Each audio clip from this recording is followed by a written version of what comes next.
Yo, what's up? Welcome back to another episode of The Sauce. We finished last week, week 1 in college football, up 2.4 units. Here we are in week 2. Week 2 is actually starting like right now, about to kick off on Friday night. We have 3 VIP bets. I will put the results for those 3 bets right here. All right, we had 3 VIP bets tonight. First one cashed for a full unit. Coastal Carolina minus 26.5. We lost the UTEP first half bet, but that was only for a half unit. So we're currently sitting plus 0.4 units. Hopefully, UTEP can hang on and cover by 26. It's not looking good. Boise State looks like the dominant team here, but it's still in the second half. We'll see. In this episode, we're talking the game of the week. College game day is in town. We're talking Iowa at Iowa State. I love the Big Ten. Let's go. Welcome to The Sauce. The Sauce. The Sauce.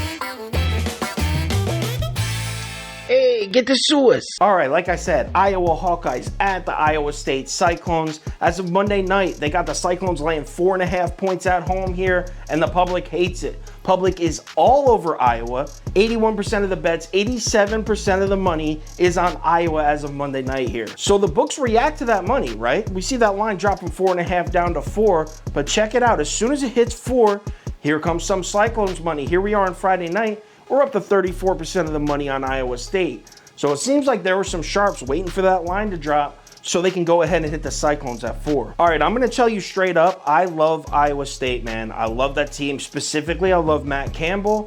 I wish he would come coach the Cowboys. I think he's the best coach in the country, minus Saban and Swinney, obviously. But I really hope he would replace that sad disgrace of a coach, Mike McCarthy. I love Matt Campbell. That being said, I'm in a really tough spot right here because, like I said, I love Iowa State, but how do you fade this Hawkeye team right now after the way they finished last season and then the statement they made last week beating the life from Indiana? I mean, if you think about it, like look at this Iowa team since, I got it right here, since November 1st of last year, right? They are 7-0, and they've outscored their opponents 248 to 86. That's an average score of 35.5 to 12.3. So they are beating the shit out of teams. Look at the teams too. I mean, they're not beating complete scrubs. You got Michigan State at Minnesota, at Penn State, Nebraska, at Illinois, Wisconsin, Indiana. I mean, they're beating up on, there's some shit teams in there, but they're beating up on some good teams. How are they doing that? Simple. Their offensive line is monstrous. They have a real good offensive line led by the best center in the whole country. He'll be probably a top 15 pick, maybe top 20 pick in the draft next year. Tyler Linderbaum. I never know if I say Linderbaum. I never know if I say that dude's name right. But best center in the country by far. Tyler Goodson, the running back, is back from last year. They also got their quarterback, Spencer Petras, back from last year as well. But in my opinion, their returning starting quarterback is the weakest part of their entire offense. I mean, I really don't like Petras at all, actually. But I can't deny how good and how disciplined this Iowa team is, specifically the running game and that offensive line. So there's Iowa. That's what we got from Iowa. But here they are on the road in Iowa State.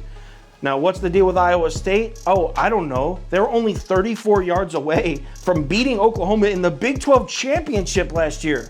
And they got everyone back. So this Iowa State team, although they didn't look great in week 1, they have high hopes. I mean, this might be the favorite to win the Big 12 right here. Brock Purdy is back. Breece Hall is back. Xavier Hutchinson is back. There's a quarterback, running back, receiver right there, all back. They've got an NFL tight end. They've got, no bullshit, probably 5 NFL players on that defense. Their defense is insane. Defense is good as hell. Their linebacker, Mike Rose, Big 12 Defensive Player of the Year last year. I'm telling you, this team is stacked. This is probably the toughest game to pick of the entire week, but Big Ten rivalry, college game day. I'm going to be watching every second of this game. So obviously I had to make a video on it, even though the pick probably won't be on the final ticket. So what I'm going to do is I'm going to take the Cyclones. I'm backing my man, Matt Campbell. I'm backing Iowa State here. I don't want to lay the 4, but I will if I have to.